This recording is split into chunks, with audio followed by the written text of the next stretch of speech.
Hello, everyone, and inside today's episode of Locked On Canadiens, we are continuing to keep that prospect train rolling. We have another very special guest who's going to break down their model, their information, talk about the current Canadiens prospect pool, and what's happening in the future, all inside today's show. For Locked On Canadiens, your daily podcast on the Montreal Canadiens, part of the Locked On Podcast Network, your team every day.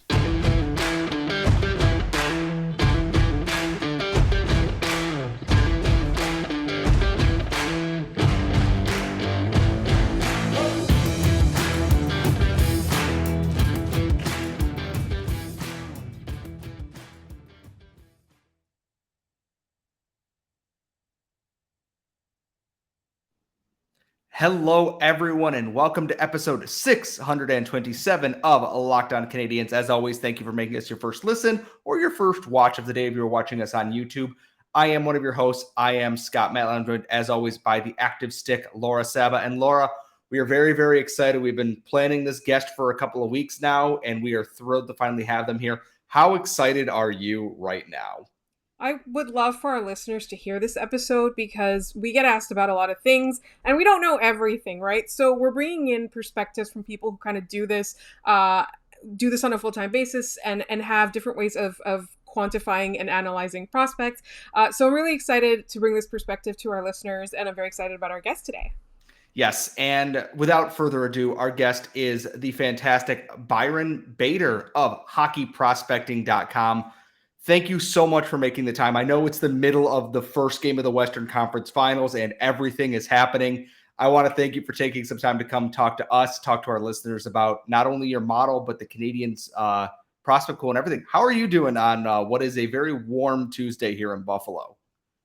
Yeah, I'm doing awesome. Yeah, thanks for having me on. Excited to talk some Canadiens hockey. So I guess my biggest question is, because you run hockeyprospecting.com, which I highly recommend everyone checks out. You can subscribe to look at the different charts and graphs to analyze things. What is hockeyprospecting.com? Can you kind of walk us through what your brainchild of work here and, what made that come about a little bit? Because it's all over the place. You see people quote tweeting charts and everything from that. What brought this about and, what can people find at Hockey Prospecting?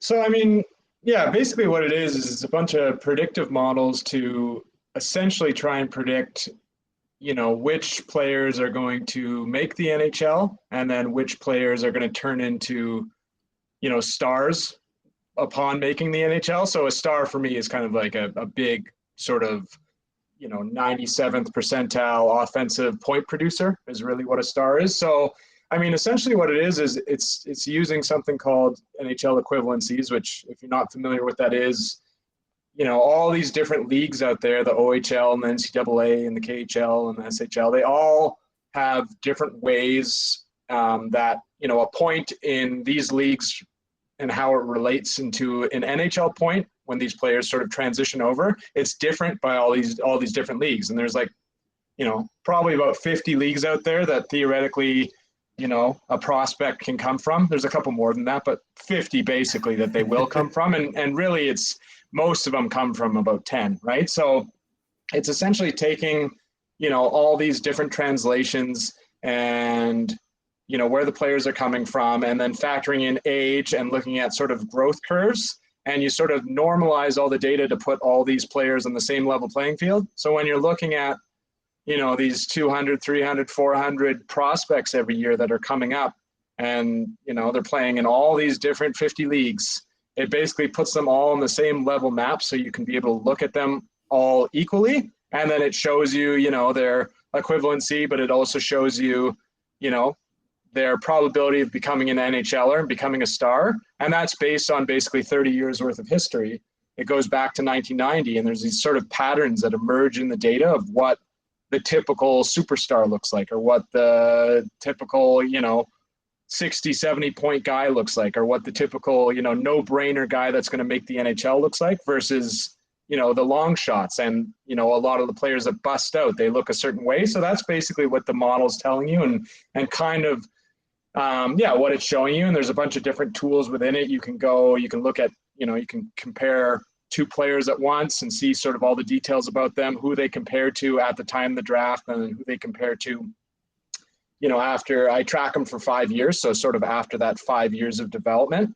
But then you can also go back in history. You can look at like your team's, draft picks for the last 20 years and see how many of them worked out to be stars and how many of them worked out to be NHLers and all this type of stuff. So yeah, there's lots of tools to it and lots of fun and addictive stuff to do on the website to find out more about your prospects and what your team has, basically.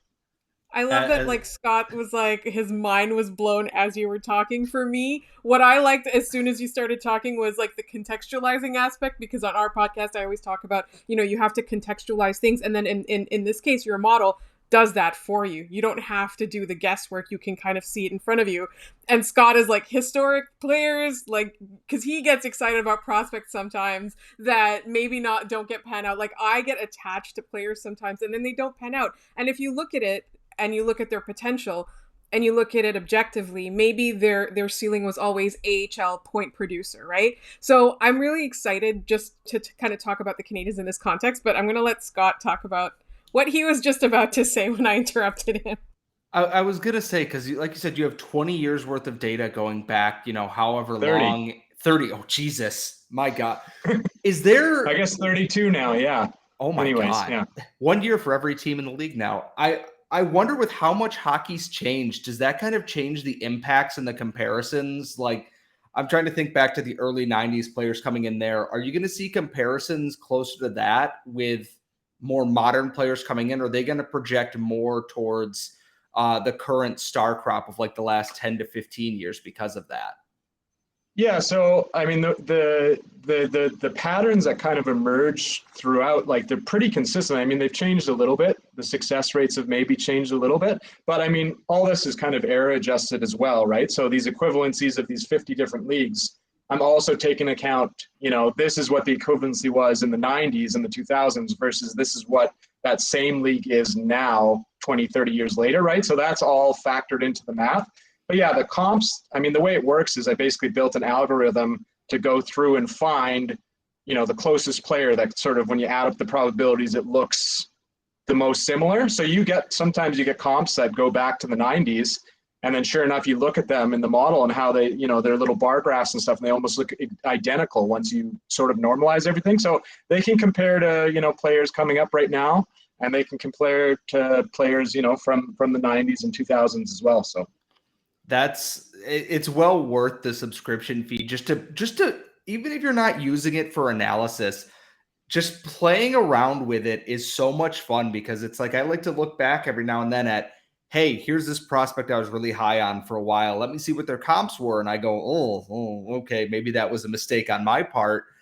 And then just going into it, especially the Canadiens nowadays, they have so many prospects. They're going to add so many more here in the near future. And coming up in our next segment, we're going to pick our guest's brain a little bit on the current Canadiens crop here and where they have strengths, where they fall short, and then in the future, what can they do to get better at that? And that's all coming up in our next segment. But first, one of our sponsors today is rockauto.com. There are so many makes and models of cars. It can be intimidating and often pointless to go into those chain stores, try to find what you're looking for, pay 30, 50, even 100% more, and maybe not even find what you're looking for. But Rock Auto is a family business serving do-it-yourselfers for over 20 years, and their prices are reliably low for every customer, whether you're a gearhead or just someone who wants to fix your daily driver. They have what you're looking for: brake parts, tail lamps, motor oil, anything you need for your car. Go check them out, and you can do it from the comfort of your own home. Go to rockauto.com and find the solution to your auto parts needs. And if you go check them out, find what you're looking for, right, Locked On in there, how did you hear about us box, so they know that we sent you. Amazing selection, reliably low prices, all the parts your car will ever need. rockauto.com. And before we jump right back into our next segment here, we have an important favor to ask all of you. We've put together a survey so we can learn more about our listeners like you or anyone else that listens to the Locked On podcast, so we can make our shows even better. This is your opportunity to tell us what you like and what you don't like about Locked On Podcast. So go to lockedonpodcast.com/survey right now to get started. It won't take long. Everyone that completes the survey can qualify for a chance to win one of 10 $100 Ticketmaster gift cards. So take our audience survey, go to lockedonpodcast.com/survey. Thank you so much for your help. We are back. We're here with Byron Bader of hockeyprospecting.com. And this is, of course, a Montreal Canadiens podcast. Now that our listeners know how the model and your website works, the Canadiens prospect pool is infallible in the eyes of Canadiens fans, just as Edmonton's prospect pool is infallible in the eyes of fans of Avs. Everyone thinks their prospect pool is the best one. How do the Canadiens stack up to the other 32 teams in the NHL based off of what your model is projecting for their current crop of prospects? Yeah, so when I last updated kind of the team prospect strength projections a couple weeks ago, the Canadiens, I believe they came in right at 10th. So a top 10 prospect pool. So not too bad. And it's in the years previous, they were kind of ranked in the mid-teens or even the low 20s, and it's improving a little bit. So I was, speaking to everybody thinking their prospect pool is the best. Like I would kind of always hear it on Twitter that, from the Canadiens fans that, no, what are you talking about? Like our prospect pool is stacked. And so now it's getting there, but it's been a slow growing process. But yeah, so right now they're ranked 10th. So I look at this, and we talked to Tony Ferrari and a couple of other people about Joshua Waugh, and that he is currently the apple of the eye of the Canadiens fan base. But then we take into account the league that he plays in. He plays in the QMJHL, which out of the three in the CHL, perhaps fairly but unfairly has potentially the lower equivalency compared to the WHL and the OHL. And they also have a Riley Kidney in there, Xavier Simoneau, who's older. They have these guys that a lot of fans are looking at and going, these are guys, they're can't miss stars. They're hitting 100 points and they're leading their teams. Does them playing in a league with a little bit lesser equivalency, say it's not Finland, it's not Sweden, it's not even the OHL, does that kind of have an impact overall? Like if Joshua Waugh was doing what he was doing in, let's say, the WHL, would that boost the prospect pool up a little bit, or am I just kind of misinterpreting what I think the tool does in terms of rating prospects out? Yeah, no, that's exactly right. Yeah, so the QMJHL is not that much worse, but it's probably about 7 to 10% worse than essentially the WHL and the OHL. So if he was playing in the OHL or the WHL, like he'd probably go up another level, especially in my model, which would make him look even better. I mean, he looks pretty good so far as whatever he was, a 4th or 5th round pick anyways. But I mean, he doesn't look like a obvious superstar yet, but there's still some runway there that he can kind of improve and see what happens in the next couple of years. But yeah, certainly if he was playing in a higher CHL league or, playing in the NCAA or obviously playing in Europe, putting up those totals, then he would certainly look a lot better. I am a little curious because the Canadiens have picked players surprisingly from all over. They've gone to the NCAA, they've gone to the USHL, the US high school system, they've gone to Sweden, they've gone to Finland, they've gone even to the lower tiers in Russia. I'm assuming the NHL is obviously like the baseline that out of, if it goes up to 1.0, that is like the baseline and everything falls underneath that. What falls just below the NHL in terms of equivalency, in terms of leagues? Like if I were to be drafting and I want a player who's played in a league that has the highest equivalency, if I am Kent Hughes, what leagues am I looking at then? Well, yeah, I mean, the highest leagues are essentially, like by a landslide, are going to be the KHL and the SHL. But the problem is not many players in the draft year are coming from there. And when they are, they're really obvious, like they're top 5 guys, And if they're coming from there and they're not producing very much, then that's kind of a bad sign, right? Because they're playing a bit, above their skis. They should be down in a lower league. If they're, these prospects that everybody talks about, if this player was, playing in the CHL, he'd be dominating. Well, okay, we don't know that, but this player is currently playing in the SHL and they have like 3 points in 50 games. So we don't know what we're looking at here. So those are certainly the top leagues. Like if you have a player, even like half a point per game coming from one of those leagues, like that's basically like heavy signs that you're looking at a star in his draft year type thing. And now I don't know if you have this offhand, because I know we talked a little bit before this. Out of everyone in the Canadiens pool right now that your site has in there, who has the highest projection on there? Like, who seems to be that person trending towards, like a long, standout NHL career right now? Well, I mean, Caulfield, obviously, I mean, if he still counts, because he's only played, I think, about 80 games or so, he has massive star potential. He started off pretty good in his draft year. He looked really good. And then his big year in his D+2 year in the NCAA.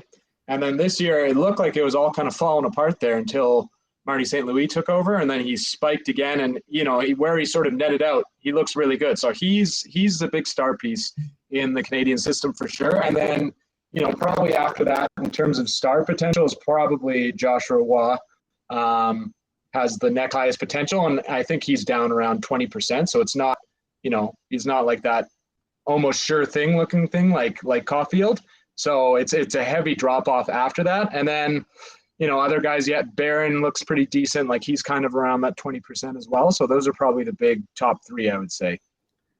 I really like that you said that because, sorry, I interrupted, because one of the criticisms of this team has been they don't have enough talent, right? They've got, whether they have good coaching or bad coaching, or they have Carey Price or what, they overachieve or whatever. People always talk about they don't have enough talent. Everybody looks at Nick Suzuki and Cole Caulfield and they're like, then there's a drop off. So I think that, I know we're going to talk a little bit about that in the next segment. I think that it's becoming pretty clear that when the Canadiens draft next, like one of the things that they have to look out for is that potential, because you can't win on a one-line team with two offensive stars, that it's never going to happen. But one of the things that I was in fact curious about a little bit was how your model kind of accounts for I hate the word intangibles because it has such a negative connotation, right? But like a player, like the math, the algorithm doesn't really care about whether the team has a good development system, whether they have good coaching, whether they have good support, whether the player falls off to injury or whatever. So I'm wondering like how you kind of factor in development as it's happening. Is it just, it gets taken out of the equation entirely? I'm talking about, let's say, Raphael Harvey-Pinard, for example, somebody who's like in the system,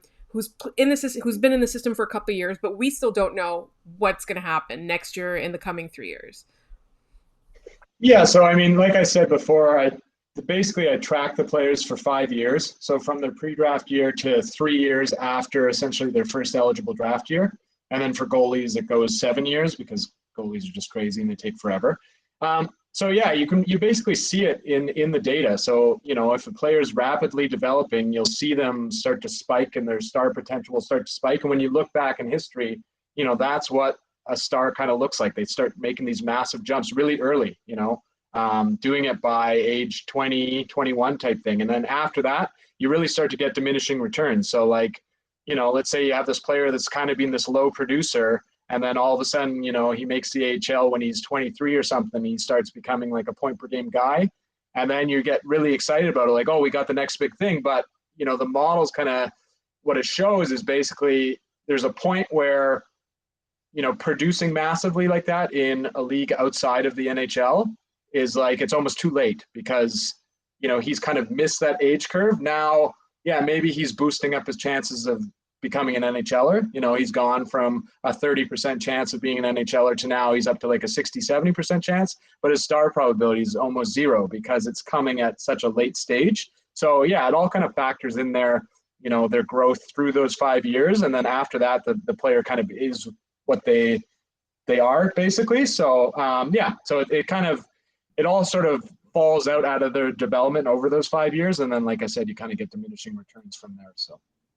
So we know where the Canadiens rank now in the model. They are 10th, and we know that in this upcoming draft, they have 13 or 14 draft picks. And in our next segment, we're going to pick Byron's brain a little bit to see what they can do to continue to boost that draft or their prospect ranking coming up next. But first, our partners at BetOnline continue to be the number one source for all your betting needs and sports info. You can get the latest odds, news, and developments, including the NBA playoffs, the NHL playoffs, Major League Baseball, boxing, UFC, even NFL futures, whatever you need. And they have all the info you need, including live betting, esports, and more. So head to the website, that's betonline.net, or use your mobile device to learn more about the trends and the action. BetOnline, where the game starts.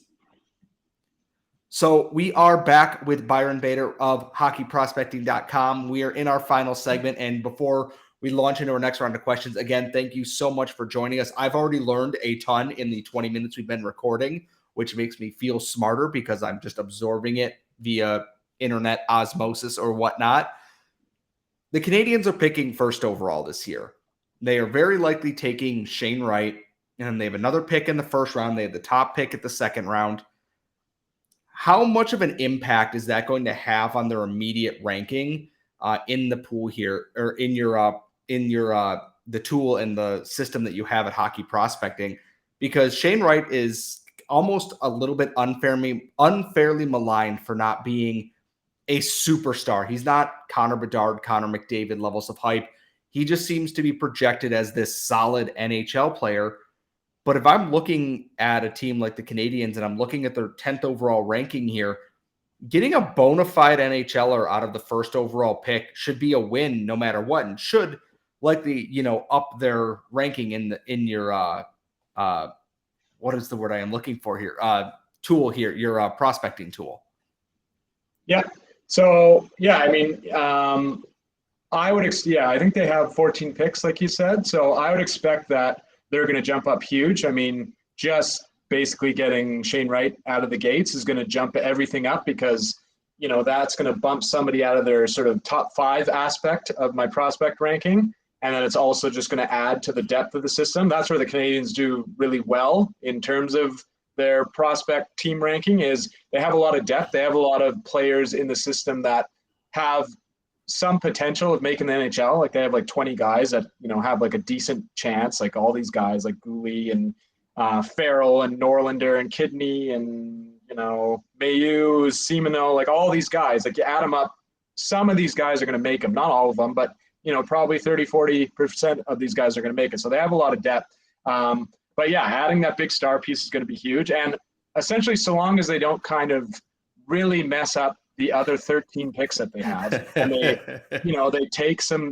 good value, high probability guys, and not just a bunch of soda machines that don't produce at all, that aren't going to make the NHL, or low producing older players. Like, so long as they take like a good amount of good value, good quality players, like they're going to shoot way up. Like I could see them probably being a top 5 prospect pool by the time this draft is done, just from having the first overall pick and having this many picks and, basically acquiring more assets than anybody else. Because essentially, I tweeted this out the other day, but they essentially have the best draft slot of anybody. Like they should be assumed to get, they should come out of the draft with at least 1 star, probably going to be Shane Wright, and they should hope to get about 3 to 4 NHLers out of this draft. Anything above that, so they're sort of overshooting the draft slot, and then below that, they're underperforming it. So, I mean, you add that many good prospects to the pool, and they're going to shoot way up for sure. My question with that, because you brought up a point that I hadn't thought about before, based on, you said they do very well with depth, and they have a lot of guys with a chance, but maybe not a ton with superstar potential, because the Canadiens admittedly have not drafted well. They've had their hits and they've had their misses, and they've had a lot of misses. If they, with 13, 14 picks, whatever it may be, can they overcome not getting a guaranteed superstar in those high percentage slots? The 2 first-round picks, that second-round pick, if they overcome that with a lot of guys with a decent chance there, does that all kind of grade out the same at the end? Or does drafting like 2 stars and then the other 12 picks are a bunch of meh to okay kind of even the playing field a bit? Yeah, I mean, it's really hard to draft stars. There's only a few that come out of every draft. I mean, on average, you only get 6 to 8 stars per draft. So getting one of those is really tough. So if you get 2 in a draft, like that basically has almost never happens. Like over the last 20 years or so, it's only happened 5 or 6 times where a team goes into a draft and pulls 2 out of it. So they're probably not going to get 2. I mean, that shouldn't be the bar, but they have the first overall pick. Shane Wright looks like maybe he's not like a, 1.2 point per game superstar type thing, but he should still be like a 60, 70, 80 point guy, I would guess, once he kind of hits his prime. So they should get that star. But yeah, if they can add like, a lot of, middle sixers or kind of, middle of the rotation defensemen eventually into the system, like that's massive. And that's kind of what you should hope for. Where you don't want to see them going is off script and taking, a lot of people that are ranked low and then they show really bad in a model like this, like then you're kind of, you've basically taken a guy that's going to be an outlier if he makes the NHL, right? You want to stack the deck and just add value and add guys that have a good chance of making the NHL and having some role. Cool. So before we recorded this, Kent Hughes had a press availability from the Buffalo Combine, and that's exactly what he said, is that what they're trying to draft. Initially, he got asked a lot of questions, obviously, about meeting Shane Wright, and he said they're looking for a player that's not just going to add to the team next year. They're looking for a player that's going to add in the future. So that kind of had a lot of people wondering what he means by that.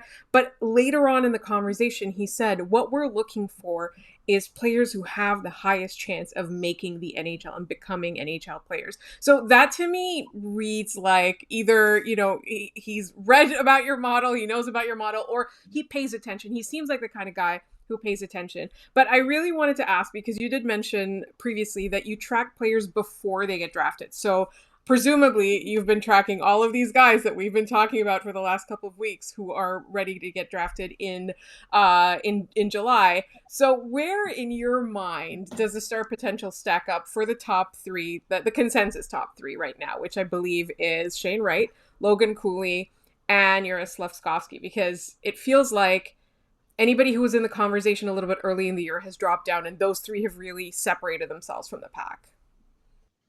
Yeah, so I mean, Shane Wright, he looks good. Like he has a really high star potential, and he's kind of a funny prospect because of basically what's happened with him. I mean, he got the sort of exemption status, when he first joined the OHL, and he had really good production in his sort of 16-year-old year, like production that is, on the same par as Crosby and McDavid and these generational types. So that's where he was kind of discussed as this generational guy, because he had that type of production. But then he basically didn't play any competitive hockey for 18 months because of global pandemic. He wasn't sitting there injured, like you might see where a guy misses like a season and a half like that. Like he's just basically sitting there waiting to play.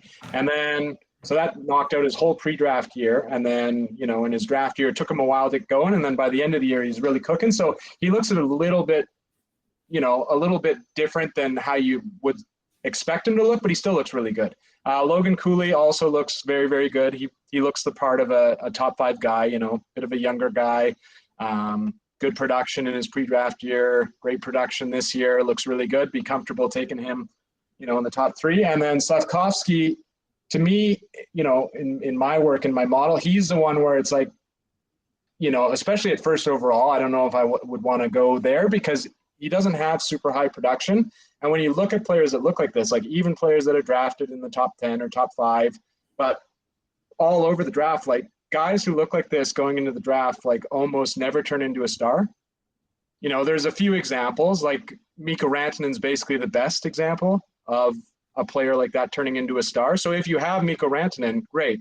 But it's essentially, about 10 out of 400 of these types of players turn into a star. So, is that the route you want to go down? Like I know there's, he's had the big world championship and he's started to pick up the play like in the second half of the year. But that's one that, it really, you really got to do your research on that one and make sure that this is the right pick, because there's a lot of, missing on that kind of guaranteed star you're hoping for from a first overall pick. So yeah, but certainly the other two, I would have no problem, drafting those ones in the top 3, and they look the part. So is there anyone else that stands out to you? Like that if you were a team and you're picking high top 5, you'd be like, that person should be on the list? Simon Nemec, he's playing out of the Pro Slovak League, and he's basically like a unicorn, especially in terms of my model. Like there's never been a player or a defenseman that's looked like this in 30 years. There's never been a player that looks like this. So he had really high production in his pre-draft year playing in the Pro Slovak League. And then this year he played in the Pro Slovak League as well and had just like extraordinary production. And basically you never see this, especially, a player having that type of role that early in a Pro Euro League and producing like that. Normally these guys, if they make a Pro Euro League like that early, like they're kind of, they're playing a real sheltered role and they don't produce a whole lot. But he's basically like driving that whole team. So he'd be one that for sure would be in a conversation of a top 3 for me. And he might be in there, he might be a top 5 pick probably goes in the top 10, but maybe just outside that top 5. Unfortunately, as much as we would love to continue to pick your brain about your model and the rankings and everything in this draft, we have come to the end of our show, unfortunately. Unfolding behind me in the hockey game is absolute insanity, and I do not want to rob our guest of that. So before we go, Byron, do you want to tell people where they can find you on social media and where they can find your work right now? Yeah, absolutely. So the website is hockeyprospecting.com. And like you said, you can sign up there for a yearly subscription. It's $25 and you can get access to all the tools and 30 years of history. And then I'm just on Twitter at Byron M. Bader, and I post different stuff about players and factoids and stuff. So follow me there and ask me any questions.